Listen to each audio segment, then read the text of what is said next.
Mr. Rob Robuilt, it is nice to see you again. Welcome to BiggerPockets YouTube. Hey, man. Nice to see you, man. It's great to always make an appearance whenever possible. So I'm just happy to be here. Yeah, so Brandon and I interviewed on the BP podcast. You remember what episode it was? 178. No, I'm just kidding. I don't know. I wish. I should have that memorized, but I don't. Well, on the show, you kind of shared a little bit of your story and your tiny home investing. So we're going to interview you today and get some more information out of you about how people can build wealth through real estate. But before we do, I want to ask you the question.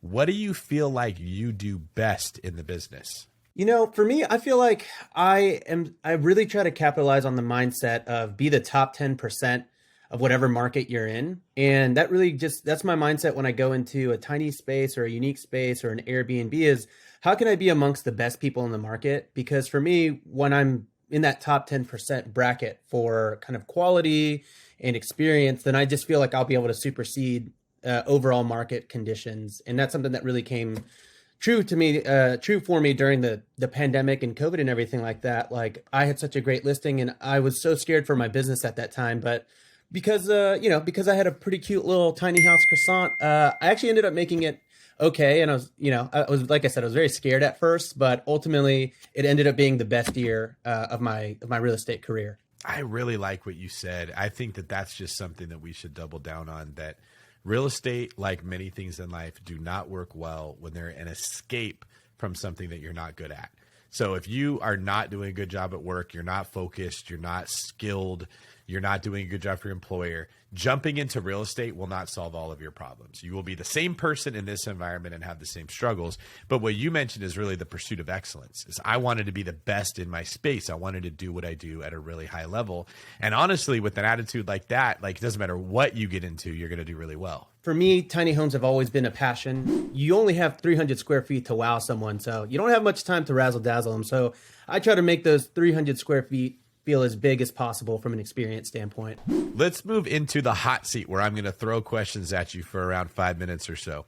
Okay. When it comes to maximizing those 300 square feet, what are some design, either patterns or techniques that you've recognized that you can use in different properties? Like let's say that you have a different theme, but these principles will continually show themselves as far as doing it well. So I always try to juxtapose styles and design palettes. So for me, when I first started getting into interior design and designing spaces, I was very much into the rustic design side of things, but I've since moved over to kind of more modern, mid-century modern type of vibes. But when I'm attacking a space, I really like to attack it from combining elements that feel unexpected. So I have cabins on the East Coast right now that are very rustic, but I like to bring kind of a mid-century modern bohemian vibe to that rustic design palette so that it just feels a little bit more unexpected than the typical bare chalet that's out there where there's like bare art everywhere and bare doorknobs and bare toilet paper holder. So give me an example of what that would look like. Are you talking about like a certain type of flooring juxtaposed with a certain kind of artwork on the wall?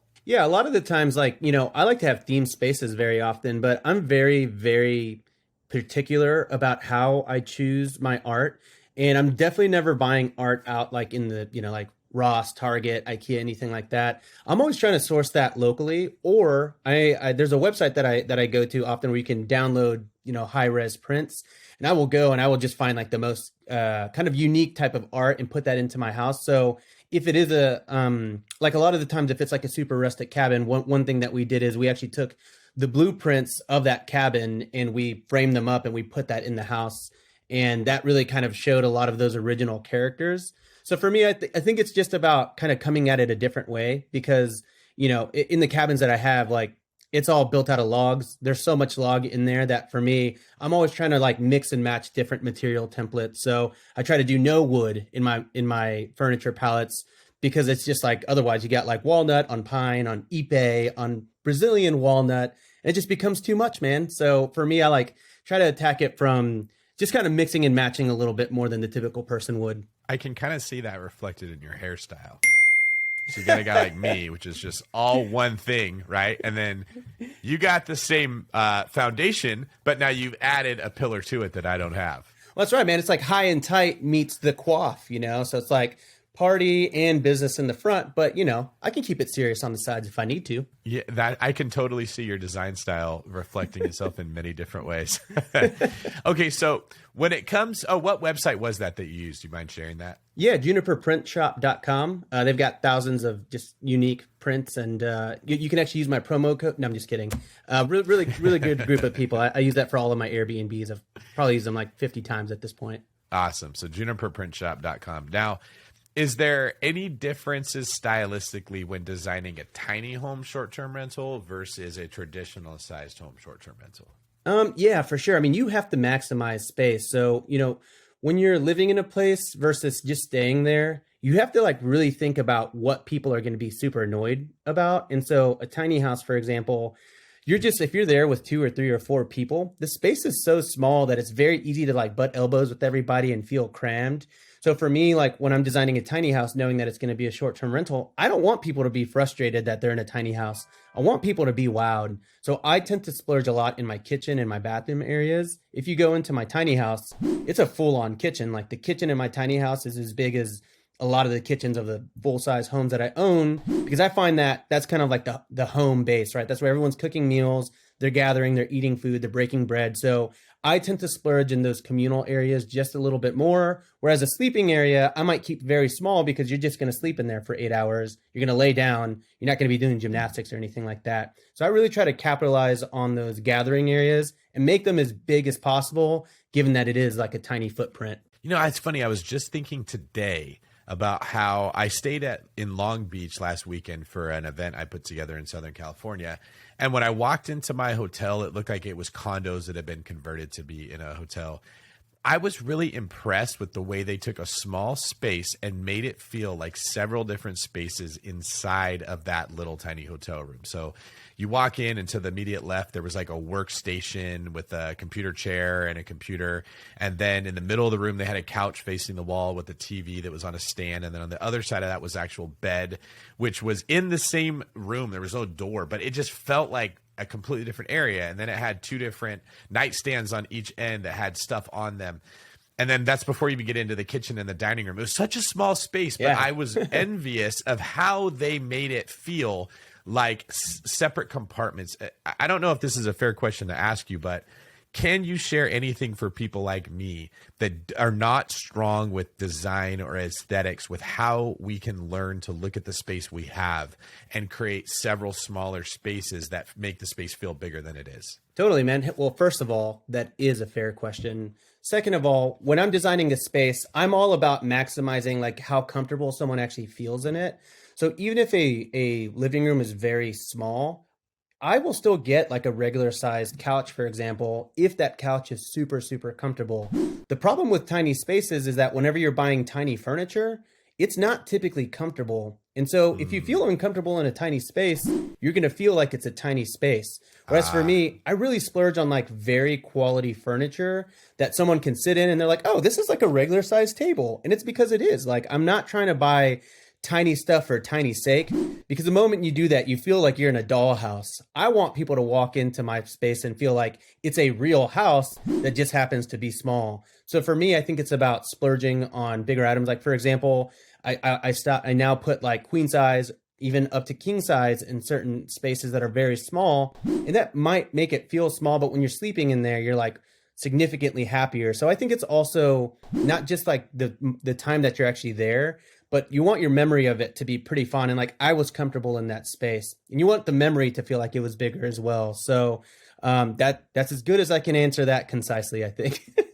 Well, as I think about what you're saying, they had a big couch in there that was comfortable, but the back of the couch sort of functioned as like a wall that would separate that space from the dining area that was behind it. And there was enough room with the big table they had that you could still back your chair up without hitting the couch. And so they had sort of figured out a way to use the furniture itself as a way to create partitions and division in the space. So getting up from the couch felt like leaving the family room and going into the kitchen, but it was a legit 2 steps from the time I stood up. And I think, is that something that you sort of have an eye for when you're designing these properties? Yeah, definitely. I mean, again, like if you're putting like a lot of tiny furniture, when you're putting it in a tiny house, if it doesn't really match up with the shape of the room and you're just putting in there because it's like tiny, it's like very clear that people will say like, oh, you just bought that because it's tiny, right? So there's definitely like an ergonomic function to making sure that the actual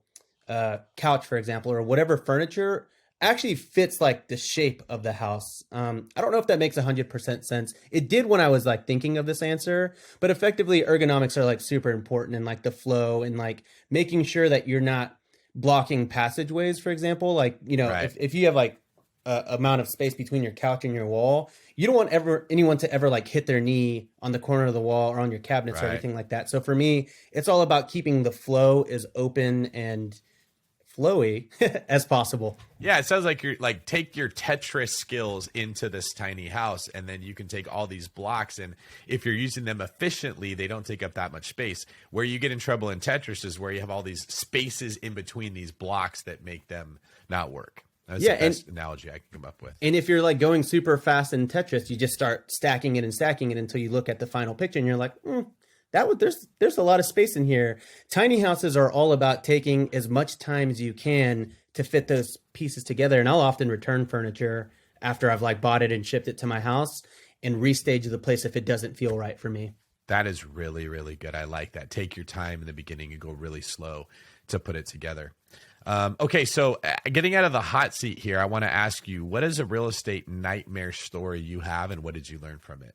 Oh man, all the gray hairs on my head are probably from the story that I'm about to say. But okay, so this was on my first Airbnb. It was back in my first Airbnb that I ever did was kind of through rental arbitrage, and I was renting this apartment. It was like a 1,500 unit apartment.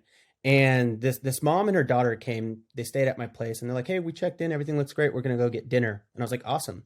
And then they sent me a message like an hour later and they were like, hey, the key's not working. And I was like, well, it is just like, you know, you got to put it in the lock and you got to turn it. And they're like, no, it's not. I'm like, it's kind of finicky. Like, just trust me. And they're like, it's not working. And I was like, all right, well, it's a 1,500 unit apartment. Do you think you could just like verify that you're in the right building? Because like every other week I have a guest going to the wrong building and they're like, no, we're in the right place. And I was like, I'm sorry. Can you just check? Can you like walk outside and just make sure?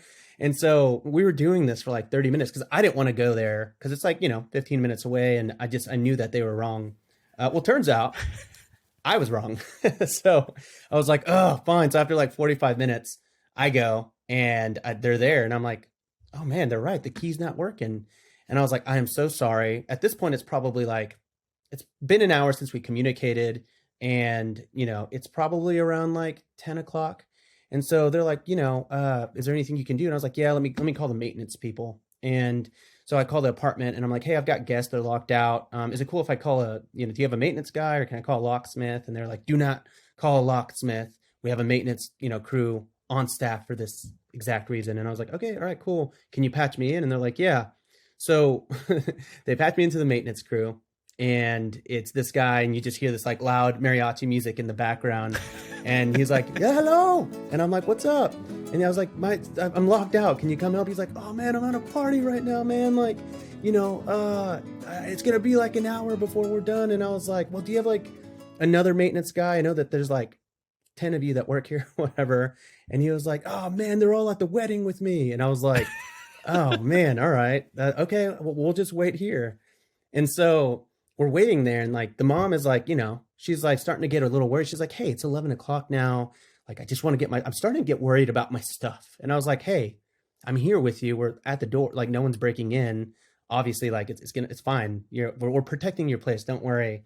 So the guys show up and man, they are like, us Latinos, like we like to party at weddings and stuff. They show up, man, and they are scale of 1 to 10 on how much they drank. I'll put it that way. It's full how 10. Inebriated they How may be. inebriated. Yeah. There you go. Full 10. And man, they like come and they're like, hey, I got you. And I was like, do you have the key? And they're like, I got you. I'll be right back. And then they leave. And she's like, they are hammered. And I was like, look, I know, I'm so sorry. Like, I just so you know, I have no affiliation with these guys. I'm just the messenger here. And she's like, that's just so unprofessional that they would just be so hammered like that. And I was like, all right, well, I'm so sorry. And they come back and the guy has like a drill and he's gonna like drill through the deadbolt, and I'm like, oh. While he's completely smashed. While he's completely smashed. So he's like drilling it, and he's like slipping on it, and he's like hitting the door and scratching the paint. And then one time he just like completely like scratches the door and then like falls on the ground. And like, I look over at the mom. We'll just call her Karen for now. I look up and she's like, I just can't believe this is happening. I'm like, hey, and I'm kind of handy, and so I know how to work tools. I know what he's doing, and I'm like, hey man, actually, I think I can do this for you. Will you give me the drill? And he's like, I got you. And so I'm just like, and so he like gets up and he just leaves, and he leaves the drill there. And the mom's like, he just left? What the heck? And I'm like, oh man, ma'am, I'm sorry. I was like, all right, I think I can do this. And so like I drill through, and I'm able to get the door, and this door is like destroyed. There's like a giant hole through it. It's like bent and everything like that.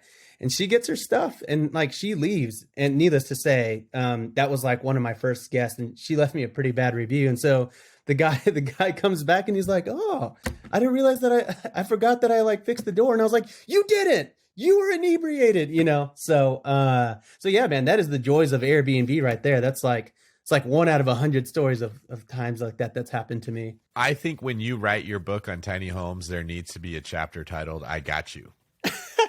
That's hilarious. I got you, man. I got you. And I was just like, and then I started speaking Spanish with them to try to like get him to like understand. And she was just like, what are you saying about me? And I'm like, nothing. I'm trying to help. I swear. Yeah, she didn't like me. I tried my best. I would say like if I learned one thing from that, it's just like the customer is always right, even though they're not right. And for me, I would just diffuse it. And she's like, this is such a horrible Airbnb. And I'd be like, you're right. I hate it. It's so bad. And she's like, this is just not how to run a business. And I was like, I know, I should shut it down. I'm the worst. I'm so sorry. I'm not going to let this happen again. And man, she was trying to get me, she was really trying to bait me into like getting in a fight. And I was just like, all right, if I'm just overwhelmingly kind, that she's got nothing on me. And, it ended up working out. Like I would never trade that story for the world. It's a good example of how most businesses can absorb a mistake being made, maybe 2 mistakes being made, but it's when it spirals into 7 or 8 in a row and you just can't catch a break that people's emotions like boil over. So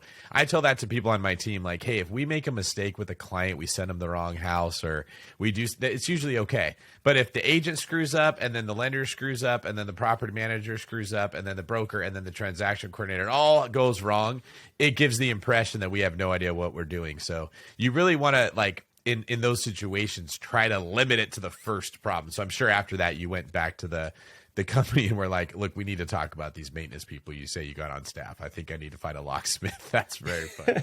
I probably should have, but I mean, I don't know, man. On that kind of stuff, I was just like, I will say this. I took a lot of photos and video of that situation so that the, apartment complex would, I called them. I was like, hey, just so you know, they're like, some stuff happened last night. I didn't do what you're about to see on this door was not me. All right, that's funny. Let's get into the next segment here. This is your opportunity to ask me a couple questions. Yes. Okay. I think I got some good ones here. Okay. So, question number 1. Years after its release, David Greene's book on buying, rehabbing, renting, and refinancing wins a Pulitzer Prize for its revolution it's created amongst the real estate community. Soon after, Marvel Studio catches wind of all the buzz and excitement and asks you to draft a screenplay based on the book, and they want you to call the screenplay Core 4. Who are you casting and why? This is really good, and lucky for you, I've spent a significant amount of time actually thinking about this because it's obviously in the cards for my future. One of the things that I've asked BiggerPockets Publishing when it comes to like buying one of my books, when you listen to it on Audible, is that they really need to get Vin Diesel reading the book. The people they have are fine, but I don't really feel like they really capture the essence of my vocal quality and foundation. And so that's who I think should be reading the book. As far as the actor, I'm going to go with like maybe if Jason Statham could put on a little bit of muscle, he might be a good fit. A little bit, man. The guy's jacked. What are you talking about? Nah, he's just not jacked enough to play me. Oh, I see. Yeah, okay. That makes sense. Yeah. Yeah, man, I think that sounds great, man. Vin Diesel should write the foreword, and the foreword should be called family. Yes, that's exactly right. Like, he is very good. One of the things, I don't drink, but if I did, I think a really fun drinking game would be to go watch the first Fast and Furious or maybe the second one and take a shot every time somebody points at each other. The whole movie is someone saying, "That's ridiculous, Dominic. Don't you talk to me like that, Toretto." And they just go back and forth, like constantly pointing for emphasis the entire time. I've got a couple of these. I think a shot or a swig every time someone says family, someone says Corona, because Coronas are just all up in there. And then the last one, every time someone says, "I choose to live my life a quarter mile at a time." Quarter mile at a time. That's right. Yeah, that'd be pretty good. That's one of my favorite memes to send people when they say, like, how do you do all these things? That's my like go-to reply. All right, man. So moving on here to a pretty hard-hitting question, I think. It's not a softball by any means. It is said that the Harvard commencement ceremony is a who's who of famous celebrities and tech geniuses that have included the likes of Matt Damon, Rashida Jones, and Mark the Zuckerberg. David, you are asked to write a 15-minute opening speech for the ceremony. On the day of the ceremony, what socks do you choose to wear for your speech and why? I think that I would make sure I wore pants that covered my socks, specifically because I'm such an artist. I don't want attention being drawn away from the content I'm going to give. When I open my mouth and speak, Rob, the brilliance that comes out is so bright. It's like staring at the sun. Okay. And I don't want to give people a place to look away to avoid the brightness. I want them to take the full fury of my brilliance right to their vocal cords, or no, right to their eardrums. Sounds like no socks then, man. Long pants, no socks. Can't lose. Yeah, and you know, Brandon doesn't wear socks ever anyways, and I feel like the more you hang out with Brandon, the less you start wearing socks. It's just sort of like osmosis where that drips into you. The guy wears sandals like we've taken hikes and he wears sandals, and it's amazing to have this 7-foot tree of a human being that also doesn't need shoes. All right, man. Well, those were my two hard-hitting questions for you, pal. That was very good and well articulated. Rob, there might be a future for you in YouTube as an orator. You speak very well. Thanks, man. You know, I've had about 21 months of success. Oh, sorry, of 21 months of practice. Sorry, not success. Freudian slip? I don't know. Well, no, you are very successful. I talked to Rob about how I can get my own YouTube channel. Let me ask you this before we go. Where can people follow you on YouTube if they want more hilarious brilliance just like this? They can follow me on Robuilt, Robuilt. It's like Rob Built It. The Robuilt channel for all of your Airbnb, entrepreneurial struggles, tiny home building, glamp site creating content. You can find me there. I've always wanted to ask you this. Do you have any jackalopes in any of your tiny homes? I don't have a jackalope, but in my tiny house in Joshua Tree, it's called the Casita Conejo, the hare house. And it's loaded with rabbit themed and rabbit art pretty much everywhere. Jackalope will probably be kind of my Smoky Mountain version of the Conejo tiny house. La Casa Conejo. ¿Ya sabes que hablo español también? No, yo no sabía. ¿Desde cuándo? Cuando estuve trabajando como policía, necesito aprender. Yo puedo hablar mejor que yo puedo entender, pero todavía estoy aprendiendo. Muy impresivo, amigo. Hasta luego. Gracias. Okay, this is your chance to give a David Greene analogy. It's like putting a bumper sticker on a Lamborghini, huh? Yeah, that's crazy. Hey, I want to have the success of the New England Patriots, but I don't really like getting tackled. It hurts. I'm not willing to put my body on the line, right? It's like going to 7-Eleven and paying $3 for a Coke when you could buy a 12-pack for $3 at Costco. What you're paying for is convenience. Did you get a chance to get one loaded? Yeah, sure, man. I guess I'll give a David Greene analogy, kind of as it pertains to my experience with BiggerPockets and David Greene in general. How about that? Okay, let's do it. All right, so coming on here, this is all of this right now. What we're doing right now, it's kind of like you grow up and you're watching your favorite rock band, and you're so inspired that they're actually the reason that you learn an instrument, and their music are what inspires you to start your own rock band. And then your rock band actually gains a little bit of popularity, and the rock stars in the rock band that are your heroes find out about you and ask you to collab on a song. And that's what this is like, man. I feel like we're collabing on a rock song right now. Me and my real estate hero. That is a really good analogy. If you had to pick what band Brandon and I most closely resemble, what would you go with? Oh man, probably Kiss, man. I'd probably go Kiss on that one. I did not see that coming at all. Might be the first time that's been said. Well, thanks, man. It was great. What do they say in the music industry? Jamming with you. This was a good gig. That's good, man. That's good. You took all the puns I would have used probably, but rock on, and we'll catch you on the next episode of the David Greene series on the BiggerPockets YouTube channel. I'm not sure what we're gonna call it yet. But hey, as long as the music is beautiful, people will listen, right? The unnamed series on the BiggerPockets channel. This is David Greene for Rob. I got you, Abasolo. Signing off.